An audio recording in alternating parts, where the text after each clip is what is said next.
এক একটা প্যাটার্ন তৈরি হচ্ছে, ঠিক আছে, এই যে এক একটা প্যাটার্ন তৈরি হচ্ছে এগুলোকে আমরা বলি ক্যান্ডেলস্টিক প্যাটার্ন, যেটা হচ্ছে এনএসসি বিএসসি যে আমাদের যে এক্সচেঞ্জ আছে সেই এক্সচেঞ্জ একটা ফিস কাটে। আগেই আপনি কিন্তু অলরেডি লোকসানে, মানে 2.7% টাকা আপনি অলরেডি লোকসানে চলে গেলেন।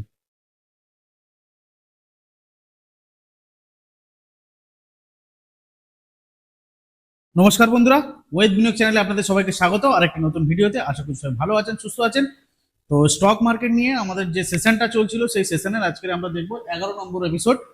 আমরা অলরেডি 10টা এপিসোড আমরা দিয়ে দিয়েছি আমাদের চ্যানেলে। আপনারা যারা এখনো পর্যন্ত যারা ভিডিওগুলো দেখেননি তারা আমাদের চ্যানেলে গিয়ে দেখে নিতে পারেন, অথবা আমাদের চ্যানেলের এই ভিডিওর যে ডেসক্রিপশন বক্স আছে সেই ডেসক্রিপশন বক্সে আমাদের যে সিরিজটা চলছে সেই সিরিজের প্লেলিস্ট ওখানে দেওয়া থাকবে, আপনারা চাইলে ওখান থেকে আপনারা দেখে নিতে পারেন। তো আজকে আমরা শুরু করব 11 নম্বর এপিসোড। তো ভিডিওটা যদি আপনাদের ভালো লাগে অবশ্যই একটা লাইক করবেন, কমেন্ট করে জানাবেন ভিডিওটি কেমন হচ্ছে, আর আমাদের চ্যানেলে যদি আপনারা নতুন এসে থাকেন চ্যানেলটিকে সাবস্ক্রাইব করে বেল আইকনটিতে ক্লিক করে দেবেন। ঠিক আছে, তো চলুন মেন ভিডিওতে যাওয়া যাক।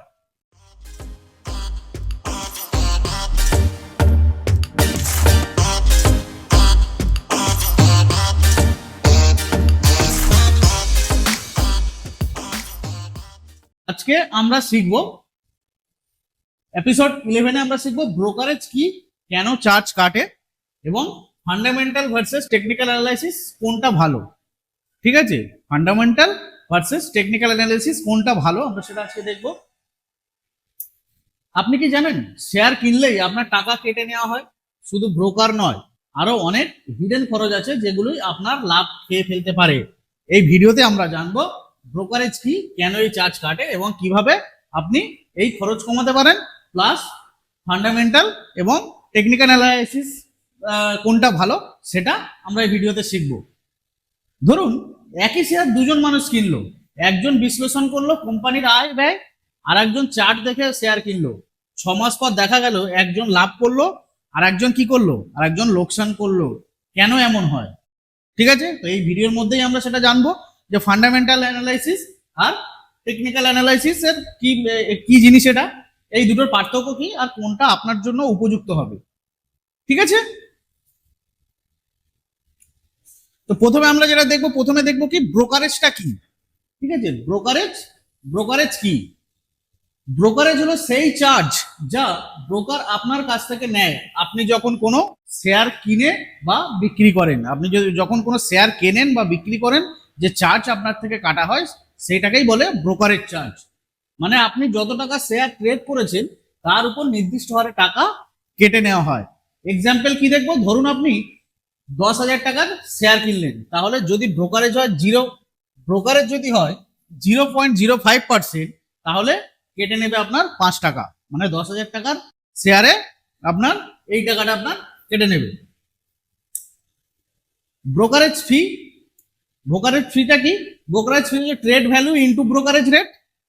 যে ট্রেড ভ্যালু যে অ্যামাউন্টটা আছে তার উপরে সেইটাকে 0.05 দিয়ে গুণ করা হয়, গুণ করে সেটাই যেটা বেরোয় সেই অঙ্কটাই হচ্ছে আপনার ব্রোকারেজ। ক্লিয়ার? ফুল সার্ভিস ভার্সেস ডিসকাউন্ট ব্রোকার, এই দুটো জিনিস আগে দেখবো। ফুল সার্ভিস কাকে, কোন ব্রোকারদের বলি, আর ডিসকাউন্ট ব্রোকার কাদের বলি। ডিসকাউন্ট ব্রোকার কারা? ডিসকাউন্ট ব্রোকার হচ্ছে আপনার জিরোদা, প্রো, অ্যাঞ্জেল ওয়ান, এরা হচ্ছে আপনার ডিসকাউন্ট ব্রোকার।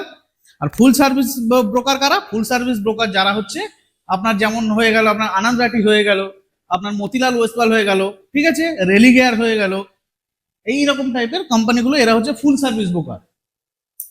তো প্রশ্নটা কি, সব ব্রোকার কিন্তু একরকম নয়। ফুল সার্ভিস ব্রোকার যেমন আইসিআইসিআই ডাইরেক্ট, কোটাক, মতিলাল ওয়েস্টফল, এরা হচ্ছে রিসার্চ রিলেশনশিপ ম্যানেজার দেয়। যারা ফুল সার্ভিস ব্রোকার তারা কিন্তু রিসার্চ রিলেশনশিপ একটা আরএম আপনাদের জন্য প্রোভাইড করে। ঠিক আছে, তাই ব্রোকারেজ ওদের বেশি। ফুল সার্ভিসে সবসময় একটু ব্রোকারেজ বেশি থাকে, এদের সার্ভিসটা দেওয়ার জন্য ব্রোকারেজ বেশি থাকে। ডিসকাউন্ট ব্রোকার কারা? যেমন বললাম ডিসকাউন্ট ব্রোকার জিরোদা, গ্রো, এখানে কম সার্ভিস কিন্তু খরচ কম। এখানে কেউ আপনার কোনো পার্টিকুলার আপনার হয়ে কোনো আরএম থাকে না, যার জন্য এদের সেই টাকাটা বেঁচে যায়। যার জন্য কি হয়, এখানে সার্ভিসও কম প্লাস আপনার চার্জেসটাও কম লাগে ডিসকাউন্ট ব্রোকারে। ক্লিয়ার? একটু কম্পারিজন যদি আমরা দেখি, প্রথমে দেখবো ব্রোকার টাইপ ফুল সার্ভিস, এদের সার্ভিসটা কি? অ্যাডভাইজারি, মানে আপনাকে স্টকের রিকমেন্ডেশন করবে, স্টকের আপনার টিপস দেয় এরা, ঠিক আছে, অ্যাডভাইজারি প্লাস হচ্ছে RM রিলেশনশিপ ম্যানেজার দেয় এরা। আর এদের চার্জেস সাধারণত হয় 0.3% থেকে 0.5% পর্যন্ত ফুল সার্ভিস যারা ব্রোকার থাকে তাদের চার্জেস হয়। আর ডিসকাউন্ট ব্রোকারের কম্পারিজন যদি দেখি, ডিসকাউন্ট ব্রোকারটা কি, এরা সেলফ সার্ভিস, মানে আপনাকে নিজেই সবকিছু করতে হবে। ক্লিয়ার? মানে ওরা শুধু জাস্ট আপনাকে অ্যাপটা প্রোভাইড করবে, মানে টেকনিক্যাল অ্যাপটা শুধু আপনাকে প্রোভাইড করবে, বাদ বাকি ওরা কিছু আপনাকে সাপোর্ট দেবে না। তার জন্য ওদের চার্জেসটাও কম, ওরা 20 টাকা বা 0.03% ম্যাক্সিমাম ওরা চার্জ করে। তারপরে কি দেখবো, হিডেন চার্জ গুলো কি কি থাকে, হিডেন চার্জেস গুলো কি কি থাকে। ব্রোকারেজ ছাড়াও কিছু খরচ হয় যেগুলো অনেকেই জানেন না, যেমন STT, সিকিউরিটি ট্রানজেকশন ট্যাক্স। তারপর থাকে কি এক্সচেঞ্জ ট্রানজেকশন ফি। এক্সচেঞ্জ ট্রানজেকশন ফি কোনটা, যেটা হচ্ছে NSE BSE যে আমাদের যে এক্সচেঞ্জ আছে, সেই এক্সচেঞ্জ একটা ফিস কাটে, ঠিক আছে। তারপরে GST কাটে, DP চার্জেস ডেলিভারিতে, যদি আপনি মানে ডেলিভারি আর ইন্ট্রাডে দুটোতে, আর লিমিটেড একটা অর্ডার হয়, তো আমি আগে ভিডিওতে দেখিয়েছিলাম যে ডেলিভারি অর্ডার কোনগুলোকে বলে, লিমিটেড অর্ডার কোনগুলোকে বলে, তো আপনি ইন্ট্রাডে অর্ডার কোনগুলোকে বলে। তো আমি সেই জন্য বললাম যে এরা যদি, আপনি যদি ডেলিভারিতে যদি আপনি বাই সেল করেন, তো সেক্ষেত্রে আপনার একটা DP চার্জেস লাগে। তো সেই ডিপি চার্জেসটা নেয় কে, ডিপি চার্জেসটা নেয় হচ্ছে ব্রোকার। এক্সাম্পল ক্যালকুলেশন যদি আমরা দেখি,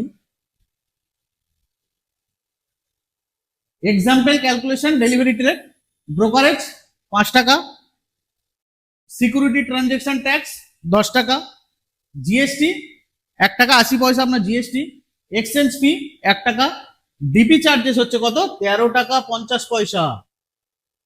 ডিপি চার্জেস কত, 13 টাকা 50 পয়সা, মানে মোট খরচ হলো কত, 31 টাকা 30 পয়সা। একটা ছোট্ট ট্রেডে, একটা ছোট্ট ট্রেড নিলেন, তার জন্য আপনার খরচা হলো 31 টাকা 30 পয়সা। মানে একটা 10,000 টাকা ট্রেডে প্রায় 30 টাকা খরচ, তাহলে ভাবুন বড় অঙ্কের হলে কত হতে পারে, ঠিক আছে। মাত্র 10,000 টাকা ট্রেডে 30 টাকা ব্রোকারেজ লাগছে। তারপরে কি দেখবো, কিভাবে ব্রোকারেজ কমাবেন, ব্রোকারেজটা কমাবেন কিভাবে, টিপস। ব্রোকারেজ কমানোর 4টি কৌশল। এক হলো ডিসকাউন্ট ব্রোকার ব্যবহার করুন, যেমন জিরোদা, ধন, অ্যাঞ্জেল ওয়ান, এদেরকে ব্যবহার করুন, ঠিক আছে। 2 হচ্ছে কি, ইন্ট্রাডে ট্রেড করলে কিছু ব্রোকার জিরো চার্জ করে, মানে ইন্ট্রাডেতে যদি আপনি ট্রেডিং করেন, তো সেক্ষেত্রে কিছু ডিসকাউন্ট ব্রোকার যারা আছে, যারা একদম কোনো চার্জেস নেয় না, জিরো চার্জেস নেয়, কিছু কিছু, সবাই নয়। 3 নম্বর কি, লং টার্ম ইনভেস্টমেন্টে বেশি ঘন ঘন ট্রেড করবেন না। আপনার যদি লং টার্ম ইনভেস্টমেন্টের যদি আপনার মাইন্ড থাকে, তাহলে ঘন ঘন ট্রেড নেবেন না, ঠিক আছে। 4 নম্বর কি, ডিপি চার্জেস এড়াতে ডেলিভারি কম করলে ভালো হয়, ডেলিভারি কম করলে ভালো হয়। ক্লিয়ার? একটা শেয়ার কিনলে কত খরচ হয়, একটা শেয়ার যদি আপনি কেনেন কত খরচ হয় সেটা দেখবো। ধরুন আপনি 500 টাকার একটি স্টক কিনলেন জিরোদা দিয়ে, ব্রোকারেজ আপনার লাগবে কত, ডেলিভারিতে জিরোদাতে আপনার 0, সিকিউরিটি ট্রানজেকশন চার্জ আছে 0.12 পয়সা, এক্সচেঞ্জ ফি আছে 0.2 পয়সা, GST আছে 0.3 পয়সা, ডিপি চার্জেস আছে 13 টাকা 5 পয়সা, ঠিক আছে। মোট খরচ আপনার দাঁড়ালো কত, 13 টাকা 67, মানে 2.7% আপনার হলো একটা শেয়ার কিনতে আপনার খরচ হলো।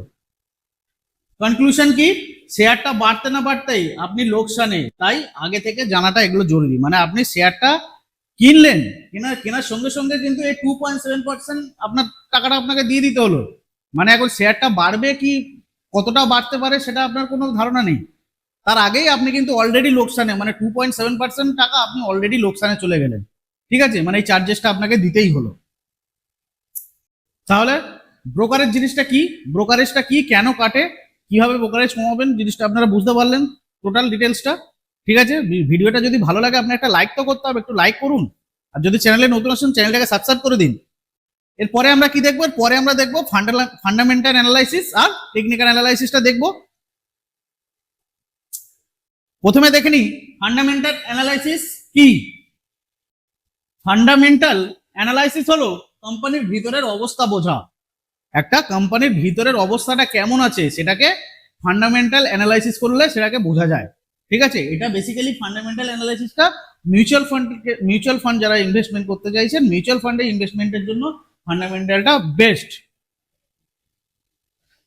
মানে আপনি বুঝতে চাইছেন এই কোম্পানিটা আসলে কেমন চলছে, ভবিষ্যতে কি এর লাভ বাড়বে, কি ফ্যাক্টরস গুলো কি, এর ফান্ডামেন্টাল অ্যানালাইসিস করতে হলে কি কি দেখতে হবে, কোম্পানির আয়, ঠিক আছে, কোম্পানির রেভিনিউ কি আছে, লাভ মানে প্রফিট কি রকম আছে, ডেট টু ইকুইটি রেশিও, ঠিক আছে, ডেট টু ইকুইটি রেশিও দেখতে হবে, return on equity, আরওই, future growth potential, ফিউচারে কতটা সেই কোম্পানি গ্রোথের দিকে আছে, মানে কি প্রোডাক্ট নিয়ে এসে বিজনেস করছে, ঠিক আছে, কি প্রোডাক্টের উপরে বিজনেস করছে, সেই প্রোডাক্টটার ফিউচারে কতটা চাহিদা আছে তার উপর কোম্পানির, তারপরে কি কোম্পানির ম্যানেজমেন্ট, ঠিক আছে। একটা রিয়েল এক্সাম্পল যদি ধরি, টিসিএস এর দিয়ে যদি ধরি, ধরুন আপনি টিসিএস এ ইনভেস্ট করতে চান, তাহলে আপনি দেখবেন তাদের অ্যানুয়াল রিপোর্ট, ঠিক আছে, কত বছর ধরে লাভ করছে, কোন কোন দেশের সাথে ব্যবসা করছে। ফান্ডামেন্টাল অ্যানালাইসিস লং টার্ম ইনভেস্টরদের জন্য উপযুক্ত। আমি এক্ষুনি বললাম যে মিউচুয়াল ফান্ডে যারা ইনভেস্টমেন্ট করবেন তাদের জন্য ফান্ডামেন্টাল অ্যানালাইসিসটা বেস্ট, কারণ মিউচুয়াল ফান্ড তো লং টার্ম ইনভেস্টমেন্ট হয়, ওর জন্য ফান্ডামেন্টাল অ্যানালাইসিসটা মিউচুয়াল ফান্ডের জন্য বেশি করে প্রযোজ্য। এবার দেখি টেকনিক্যাল অ্যানালাইসিসটা কি। টেকনিক্যাল অ্যানালাইসিস হলো চার্ট দেখে ট্রেন্ড বুঝে শেয়ার কেনা বেচা করা। এখানে কোম্পানি কেমন চলছে সেটা দেখা হয় না, এখানে চার্ট দেখে সব কিছু মানে শেয়ার কেনা বেচা হয়, এখানে কোম্পানির ভিতরের খবর কিছু নেওয়া হয় না, ঠিক আছে। যেটা আমরা ট্রেডিং ভিউতে যেটা আমরা দেখি, চার্ট দেখি না, সেই চার্টটা দেখে আমি একটু দেখিয়ে দিচ্ছি আপনাদেরকে চার্টটা কেমন হয়, যেহেতু আপনারা যারা আমার ভিডিওটা দেখছেন তারা সবাই নতুন, ঠিক আছে, তো চার্ট কিভাবে দেখবেন না দেখবেন সবকিছু আমি দেখিয়ে দিচ্ছি। তো এখানে কোম্পানি কেমন চলছে সেটা দেখা হয় না, দেখা হয় প্রাইস মুভমেন্টের উপর, প্রাইস মুভমেন্ট কতটা প্রাইস বাড়ছে কমছে তার উপর নির্ভর করে technical analysis. Tools and concept কি, প্রথমে আপনাকে প্রাইস চার্ট মানে ক্যান্ডেলস্টিক দেখতে হবে, ঠিক আছে, ভলিউম দেখতে হবে, যেগুলো এগুলো হচ্ছে বেসিক জিনিস, moving average, RSI, MACD, support resistant, এই জিনিসগুলো আপনাকে চার্টে দেখতে হবে। চার্টে যদি এই জিনিসগুলো যদি আপনারা যদি একটা টেকনিক্যাল অ্যানালাইসিসে চার্টে যদি আপনারা সঠিকভাবে যদি আপনারা দেখতে পারেন, সবকিছু যদি ঠিকঠাক অ্যানালাইজ করতে পারেন, তাহলে আপনারা ভালোভাবে ট্রেড নিতে পারবেন, ঠিক আছে। এই জিনিসগুলো কি ডিটেলস এর ভিডিও স্টেপ বাই স্টেপ আসবে, সবই আসবে চ্যানেলে। এক্সাম্পল কি দেখবো, আপনি যদি দেখেন একটা শেয়ার 200 ডেজ মুভিং এভারেজের উপরে উঠেছে, তাহলে ধরে নেওয়া হয় ট্রেডটা পজিটিভ, ঠিক আছে। Technical analysis short term trader বা ইন্ট্রাডে ট্রেডারদের জন্য বেশি উপযোগী। Technical analysis short term trader যারা যারা আজকে কিনে কালকে পরশুদিন বা এক সপ্তাহ পর বিক্রি করবেন বা ইন্ট্রাডে করবেন ডে টু ডে, তাদের জন্য হচ্ছে টেকনিক্যাল অ্যানালাইসিসটা হচ্ছে বেস্ট। ক্লিয়ার? ফান্ডামেন্টাল অ্যানালাইসিসটা কি আমরা বুঝলাম, টেকনিক্যাল অ্যানালাইসিসটা কি আমরা বুঝলাম। যদি আপনারা কেউ বুঝতে না পারেন কমেন্ট করে জানান যে আপনারা বুঝতে পারেননি, কোন কোন জায়গাটা বুঝতে পারেননি বলবেন, আবার বুঝিয়ে দেবো, ঠিক আছে। তাহলে কোনটা আপনার জন্য কিভাবে শুরু করবেন, মানে আপনার জন্য কোনটা, টেকনিক্যাল অ্যানালাইসিসটা আপনার জন্য ভালো না ফান্ডামেন্টাল অ্যানালাইসিস আপনার জন্য ভালো, সেটা দেখে নিই। এখানে কিছু টিপস আমি দিয়েছি।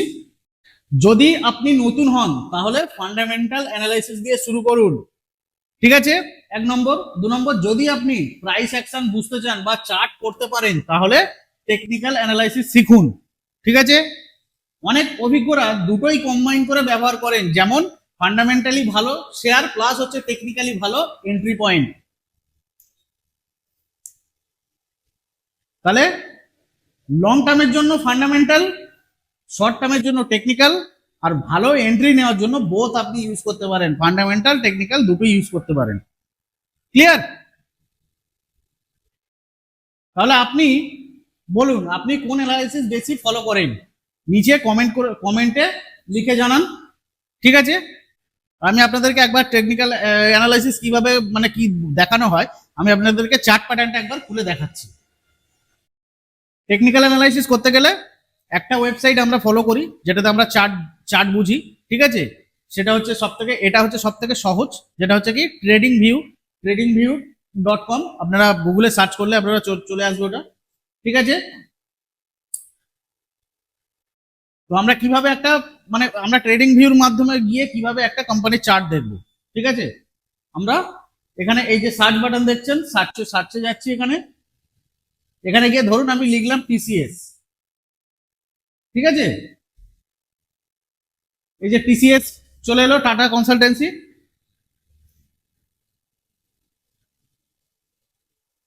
দেখুন টিসিএস এর চার্ট চলে এসছে। এইটাই তো টেকনিক্যাল অ্যানালাইসিসের তো এইটাই তো মেন। এই যে আপনারা দেখছেন যে এই যে রেখাগুলি, এগুলো হচ্ছে কি বলুন তো, এগুলো হচ্ছে মুভিং এভারেজ। ঠিক আছে, এই যে এক একটা, এবার দেখুন ক্যান্ডেল কাকে বলে? ক্যান্ডেল এই যে এক একটা, যে এই যে রেড গ্রিন এই যে তৈরি হচ্ছে, এগুলোকে আমরা টেকনিক্যাল ভাষাতে আমরা কি বলি? ক্যান্ডেল স্টিক বলি। ঠিক আছে, ক্যান্ডেল স্টিক। এই যে এক একটা প্যাটার্ন তৈরি হচ্ছে, ঠিক আছে, যে এক একটা প্যাটার্ন তৈরি হচ্ছে, এগুলোকে আমরা বলি ক্যান্ডেল স্টিক প্যাটার্ন। ঠিক আছে, প্রতিটা প্যাটার্নের কিন্তু আলাদা আলাদা ফর্মুলা আছে, আলাদা আলাদা নাম আছে। ঠিক আছে, সেগুলো অন্য ভিডিওতে আমি আপনাদেরকে দেখাবো। তা টেকনিক্যাল চার্ট কিভাবে দেখতে হয় না হয় আমি সেটা দেখানোর জন্য এই চার্টটা খুললাম। ঠিক আছে, এটা যখন লাইভ মার্কেট হবে, আমি অ্যাকচুয়ালি তো ভিডিওটা লাইভ মার্কেটে করছি না, এটা যখন আপনার লাইভ মার্কেট হবে তখন কিন্তু এখানে এই চার্টগুলো এরকম ওঠানামা করবে। এখানে আপনার প্রাইস ওঠানামা করবে। ঠিক আছে, যেমন আজকে এই 3035 মানে ক্লোজিং দিয়েছে টিসিএস এর স্টক, 3035 টাকাতে ক্লোজিং দিয়েছে। তাহলে ভিডিওটি কেমন লাগলো আপনাদের অবশ্যই কমেন্ট করে জানান। আর ভিডিও যদি আপনার ভালো লাগে অবশ্যই একটা লাইক করবেন। ঠিক আছে, আর প্রচুর শেয়ার করবেন বন্ধু বান্ধবদের মধ্যে যারা শেয়ার মার্কেট নিয়ে শিখছে বা শিখতে চাইছে। ঠিক আছে, পরবর্তী ভিডিওতে আমরা কি দেখবো? পরবর্তী ভিডিওতে আমরা এপিসোড 12 আমরা দেখবো কোন কোম্পানিতে ইনভেস্ট করবেন, স্টক পিকিং গাইড। ঠিক আছে, স্টক পিকিং গাইড নিয়ে আমরা পরবর্তী এপিসোডে আমরা ভিডিও আনছি। তো ভিডিওটি ভালো লাগলে অবশ্যই একটা লাইক করবেন, কমেন্ট করবেন আর শেয়ার করবেন প্রচুর। আর চ্যানেলটিতে যদি আপনারা নতুন এসে থাকেন চ্যানেলটিকে সাবস্ক্রাইব করে বেল আইকনটিতে ক্লিক করে দেবেন। দেখা হচ্ছে তাহলে পরবর্তী ভিডিওতে এপিসোড 12-এ। ঠিক আছে, সবাই ভালো থাকবেন, সুস্থ থাকবেন, সাবধানে ট্রেড করবেন, সাবধানে ইনভেস্টমেন্ট করবেন। নমস্কার।